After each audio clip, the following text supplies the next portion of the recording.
baby. What delicious flesh you have. Perhaps sweet bones, too? Come, and let Mama Grin have a taste.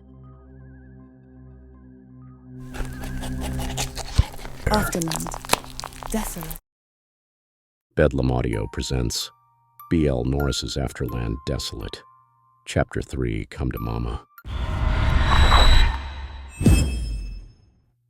Push, demanded Angie Margione as she concentrated between the legs of one of her clients. She was focusing on the baby's head pushing through the portal of flesh.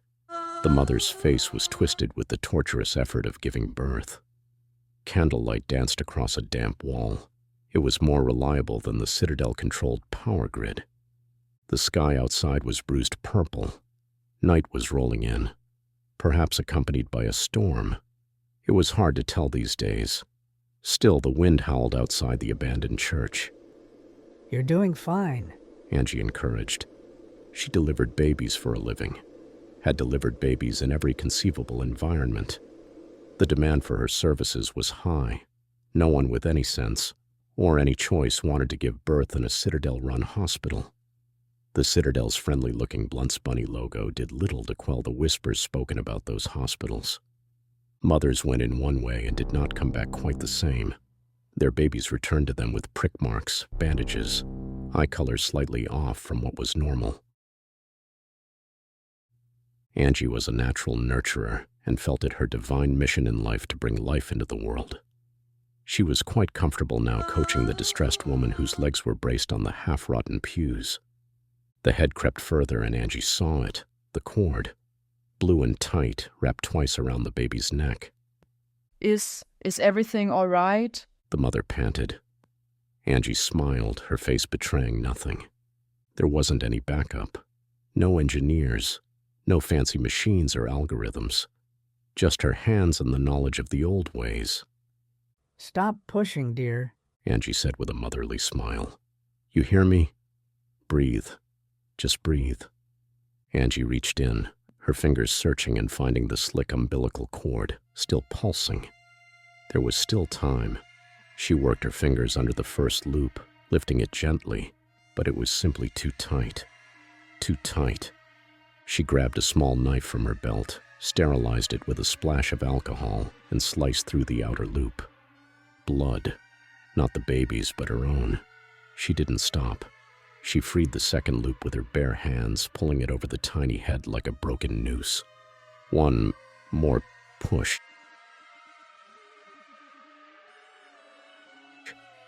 That was all it took for the baby to slip into the world, into her arms, silent and still.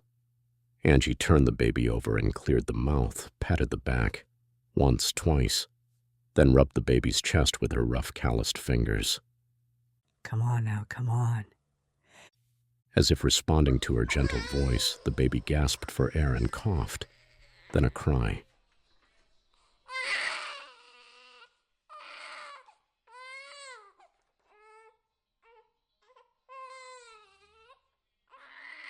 The mother wept, reaching for her prize. Angie placed the baby on the woman's bosom, wrapping them both in a torn blanket that still held the scent of lavender.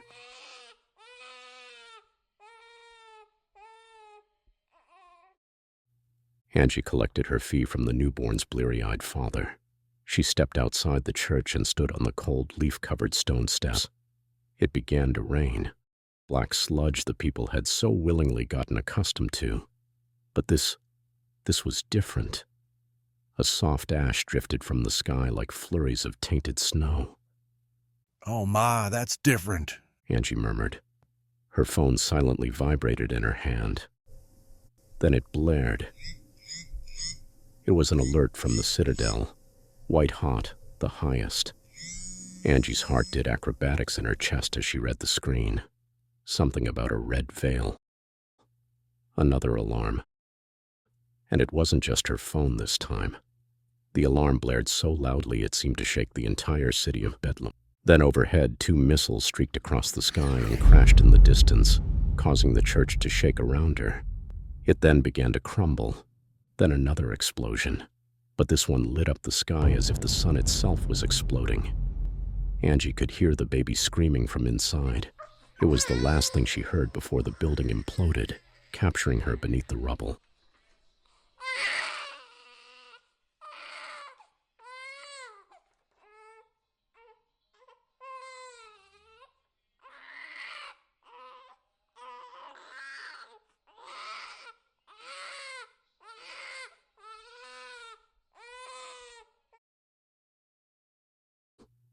It took her 3 days to dig herself out of the wreckage. 3 days of sipping her own urine to stay hydrated, to stay alive. 3 days buried beneath rock and inhaling dust while listening to the moans and suffering of the dying. She could smell the flames making their way down the streets, the strong stench of fuel that doused the earth. She had resigned herself to inevitably being eaten by the fires. Angie Margione had patiently waited to die.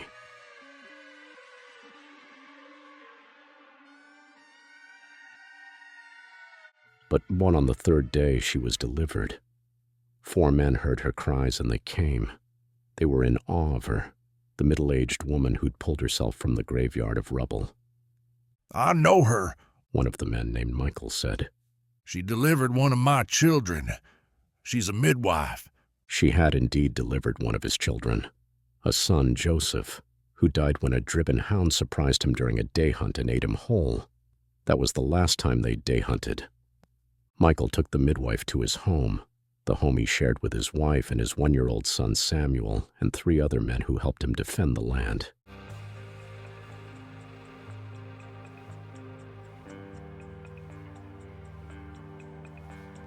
His wife Matilda cleaned Angie up and tended to her wounds. She gave Angie much-needed water, boiled to kill away as much of the toxicity as possible. Angie hadn't spoken for 3 days. Hadn't said a word to the men who'd found her. The first words to come from her scratchy throat were, I am hungry. Matilda took her hand and said softly, We are all hungry. A lot had changed in the 3 days Angie Margione had been buried under the church's rubble. The world had practically been hurled back into the dark ages. There weren't any more supply chains, no more easy access to food and water. The Red Veil had destroyed the systems that made the world civilized. It was shocking how accepting humanity was, how willing to give up civility, how quickly they grasped survival of the fittest.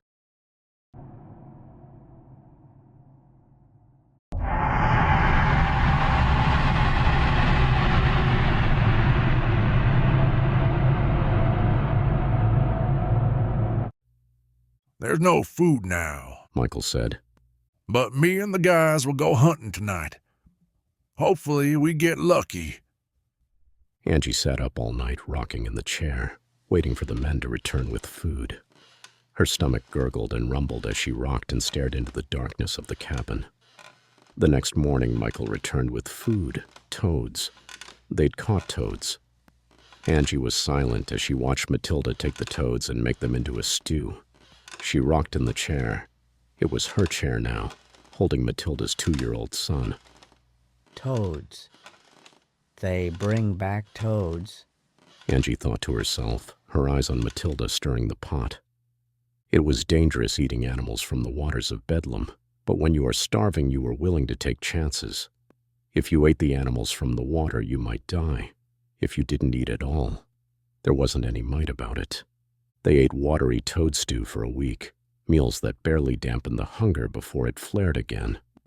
Sitting in her rocking chair watching the others sip their portions of the stew, rage boiled inside her like a bunny in a pot. By day, Matilda and Angie foraged for berries and nuts while the men slept and rested to hunt at night. Angie lost 15 pounds in 2 weeks. She no longer wanted to subsist on wild greens and roots. Her only treat was berries, as if they were truffles. One night, when the men had been out hunting and Angie sat in the rocking chair with the child on her lap, staring at the fire in the fireplace, Matilda had wanted to take advantage of the men being out of the cabin and decided to take a bath in the old tin basin. The child's crying was constant, like a soundtrack playing in the background. That's why when the crying stopped, it caused Matilda's heart to skip a beat. She jumped up, standing in the basin as the water glided down her body. Angie, is everything all right? Matilda called out. The familiar voice produced no answer. Matilda quickly got out of the tub, sending water sloshing onto the floor. She pulled her tattered clothing over her wet body and hurried into the main room. Angie sat with her back turned to her, rocking in that chair. The only sounds in the room came from the water dripping off Matilda's hair onto the soiled floor and the squeaking from that damn chair. Angie, Matilda repeated, slowly rounding the chair to face the woman her husband had rescued and taken in. The woman who had delivered their Joseph, God rest his soul. Sitting on Angie's lap, head against her breast, was Samuel's limp body, his mouth stretched open, just like his throat. Angie continued rocking in her chair, staring forward into the fire, into nothingness, and saying the same words over and over as Matilda screamed a come to Mama. Later, in the small hours of the morning when day was breaking, Angie heard men approaching. She glanced out of the cloudy windows to make sure it was indeed her men and not some new danger. It was her men returning from hunting and gathering. In their absence, Angie had made herself busy. It was like a stroke of inspiration. She'd tidied up the place, determined to make it more homely. Yes, she'd awakened from her stupor with the desire, no, the urgency, to live. The men emerging from the woods stopped abruptly at the sight of the billowing smoke puffing out of the old chimney and dusting the air. The closer they got to the cabin, the stronger the savory scent of meat made their mouths water as they rushed in through the door. A perky Angie was dressed and clean. She had a spryness to her step. She was crouching over a steaming cast-iron cauldron that was giving off the most delicious of smells. What is that smell?" a shirtless, scrawny man said, standing in the doorway with sunken eyes, his ribcage imprinted against his skin. A stew, Angie said with glistening eyes. Without another word, the men dropped their gear and lined up bowls in hand as Angie poured out huge helpings of the stew. "Thank you," they mumbled one by one, as Angie splashed stew in their bowls, thanking her in exchange for a bowl of stew. She had been able to do what no man had. She delivered meat, protein, substance. They ate greedily, each one going back for seconds and thirds until their bellies felt the unfamiliar sensation of being full. Slowly, clarity began to descend on Michael. He looked over at Angie, who sat in the rocking chair staring at him with a slow grin. Michael blinked and shook his head. The woman staring at him was Angie, but the look in her eyes was something he'd never seen before. Something was amiss. And then he realized. "Where's Matilda and Samuel?" he asked. Spoon suspended in midair. The slurp stopped. Men stopped licking their fingers. All eyes were trained on Angie. Angie stopped rocking. "Well, I don't know, baby. I'm sure they are around somewhere." The two stared at one another. Midwife and father, midwife and husband, a game of visual tug-of-war. Then Michael stood. "Where's my family, Angie?" he asked. The smile disappeared from her face. "I'm sorry, Michael. Samuel wouldn't stop crying. He was suffering. I just couldn't take any more. It was for the best." Michael took a step toward her and Angie slowly rose from the rocking chair. "What did you do?" Michael screamed in agony. "What did you fucking do?"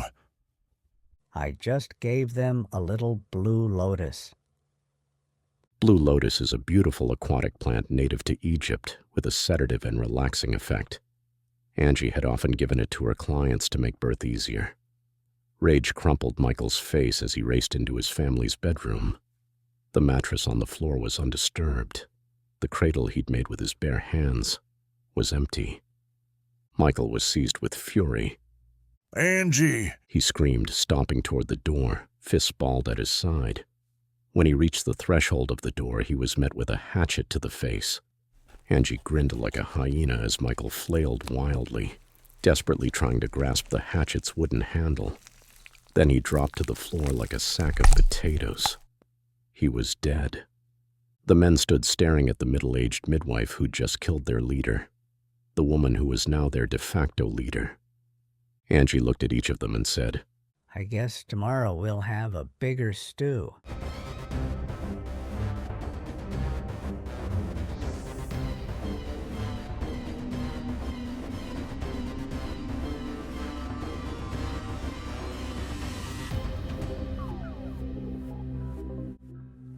That had been 15 years ago. It was the last time Angie Margione had gone hungry. Within the passing of the years, the midwife had grown plump. She'd never starved, never gone hungry again. She became Mama Grin, the leader of a cannibal clan. Mama Grin had learned of a Mecca, a place where the air was fresh and water flowed freely. A place called Gilgamesh. Mama Grin and her clan made their way to Gilgamesh and settled on a land they called the Gutlands. The Gutlands was a place where flesh was the main currency. Mama Grin wasn't satisfied with ruling the Gutlands. She wanted to rule all of Gilgamesh.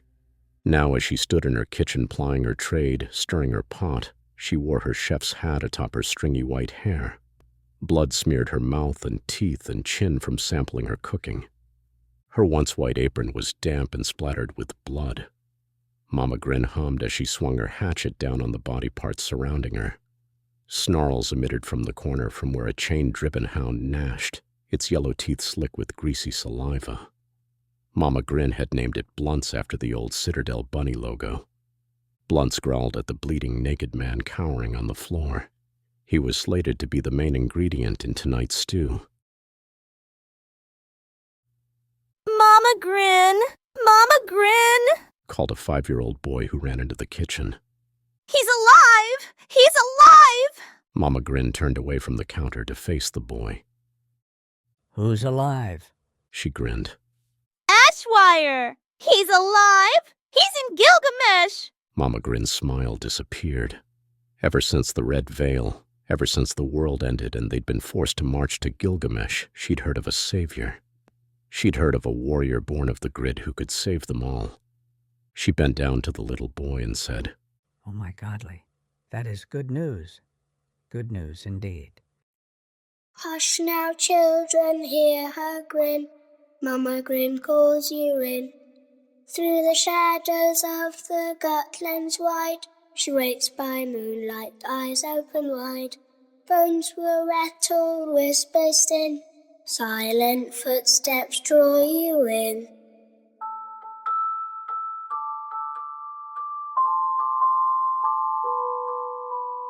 Mama Grin, she tastes your fear. In the Gutlands she draws yours near. Feast upon your They trembling cry. In your arms you learn to die. Leaning close she hums a tune. Night will swallow every moon.